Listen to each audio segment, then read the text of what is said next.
Will China invade Taiwan? The tensions have reached unprecedented levels as recently US and Chinese warships nearly collided in the Taiwan Strait. The topic is definitely one of the headlines in the global media. China conducted military drills around Taiwan. Coming one day after Nancy Pelosi paid a visit. The trip and reached Beijing. And meanwhile, the Chinese authorities announced that they're going to conduct live-fire shooting drills for 10 days. The Chinese government cannot dictate who can come and who cannot come. And considering China's current economic, military, political, and international policies, the probability of Beijing attacking Taiwan cannot be underestimated. In this video, we'll discuss the aspects that indicate China's readiness to invade Taiwan, the international response to that move, and the region's uncertain future. So watch this video to become a connoisseur of the China-Taiwan topic.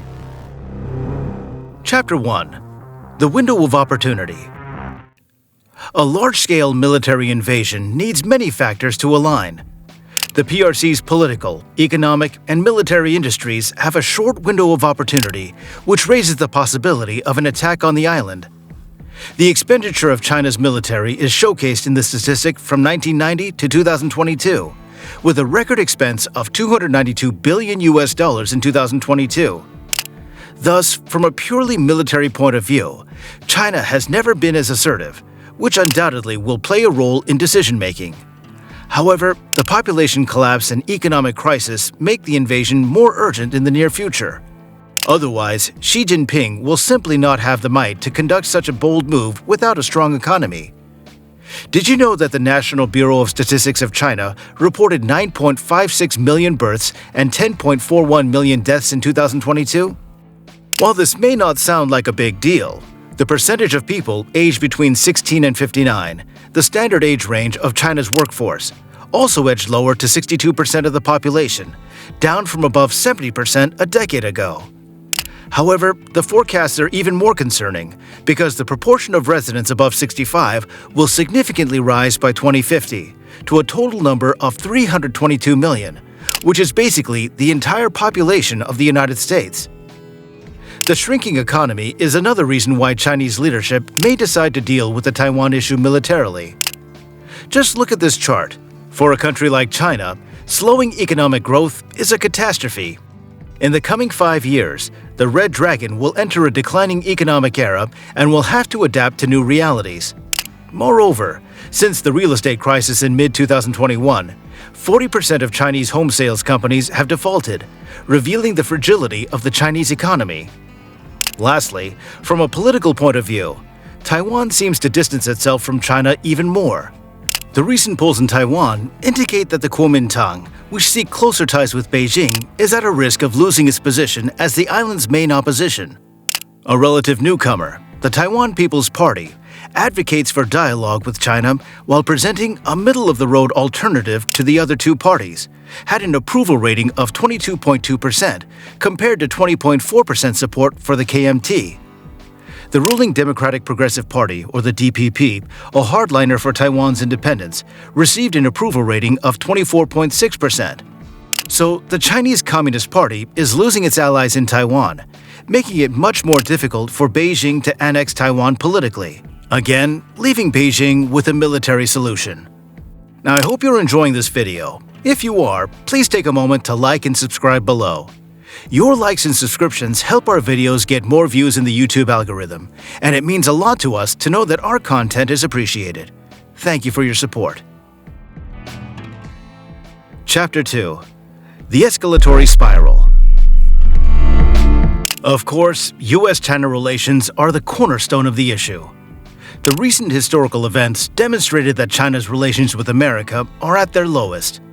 On the diplomatic front, we should remember the first high-level meeting between US-Chinese officials under the new Biden administration in Anchorage, Alaska.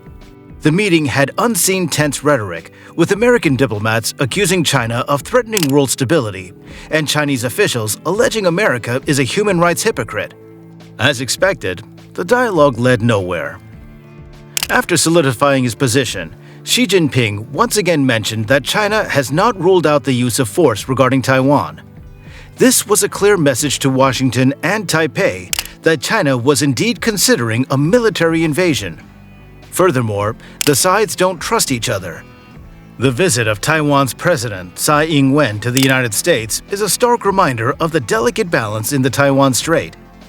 Any misstep could potentially trigger a catastrophic conflict between the United States and China. However, the most dangerous aspect of the worsened relations is that both sides conduct military drills very closely to each other. In late July, Washington announced a $345 million military aid package for Taiwan, marking the first major move by the Biden administration to help the island counter China. The escalatory spiral continued in August. China has conducted military exercises by air and sea around Taiwan to warn separatist forces on the island. The move follows a recent visit by Taiwan's Vice President William Lai to the United States. Chapter 3. Domestic Pressures.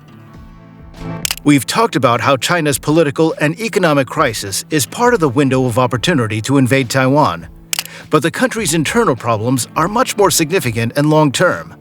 For instance, youth unemployment in China can result in a political crisis. To solve it, Beijing must use military power against Taiwan and show the population that the country is still mighty.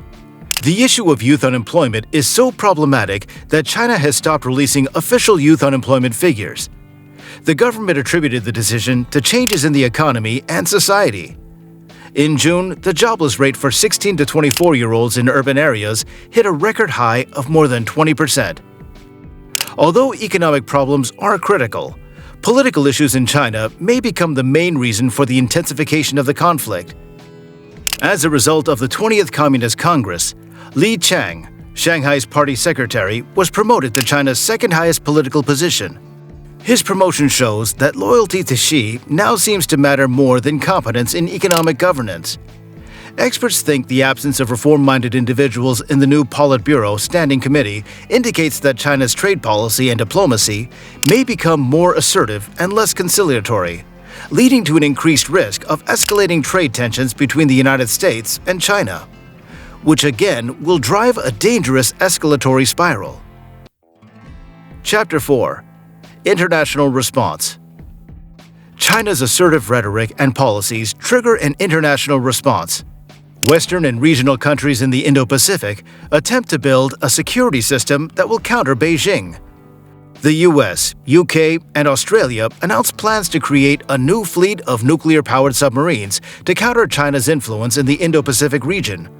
Australia will receive at least 3 nuclear-powered subs from the US under the AUKUS Pact, while the Allies will collaborate to develop a new fleet utilizing advanced technology, including Rolls-Royce reactors made in the UK.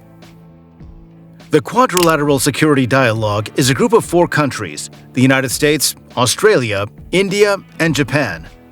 Leaders of all 4 states are now more aligned in addressing China's assertive behavior, demonstrated by their first joint naval exercise in over a decade in November 2020. For instance, China's Maritime Silk Road Initiative raises unique concerns for each member. India is worried about encroachment on its strategic interests and encirclement from Chinese projects in Pakistan. Japan is wary of China's ability to influence the energy supply chains that East Asia depends on. Australia is concerned about Chinese interference in domestic politics and higher education. The US is looking for ways to counter Chinese influence, especially after withdrawing from the TPP. Thus, the annual Malabar Joint Naval Exercises are a leading demonstration of Quad security cooperation. Originally bilateral between the United States and India, Japan was added as a permanent member in 2015, and since 2020, Australia has also participated. The exercises foster trust and interoperability among the 4 militaries in air and sea domains, particularly in anti-submarine warfare systems. In April, American and Filipino forces launched their largest combat exercises in decades across the disputed South China Sea and Taiwan Strait, where Washington has repeatedly warned China over its aggressive actions. The annual drills by the longtime treaty allies are called Balikatan, Tagalog for shoulder to shoulder. Apart from security measures, economic sanctions are another dimension that can tame China's ambitions. The United States is consulting with close allies about imposing new sanctions on China if Beijing supports Russia in its war in Ukraine. The U.S. is seeking support from a range of countries, particularly those in the wealthy Group of Seven, to coordinate any possible restrictions.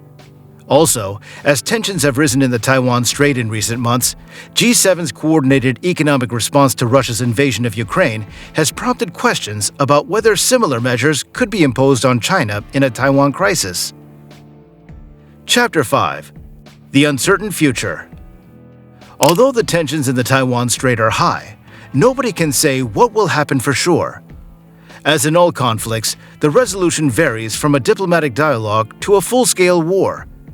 It can be pretty difficult to accurately predict the outcome of a situation, as there are many factors to consider. These include domestic pressures in China, responses from the international community, and strategic calculations.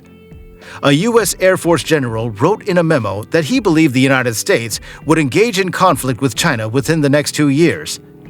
Taiwan's Foreign Minister, Joseph Wu, stated that they're working towards preventing any potential conflict with China and will not provoke a conflict. He emphasized the need for peace and stability across the Taiwan Strait. At the end of the day, a diplomatic solution is the way, as it would be extremely dangerous for the world if two nuclear powers collide. Don't forget to press the bell icon so you don't miss out on our future uploads. Thank you, and bye for now.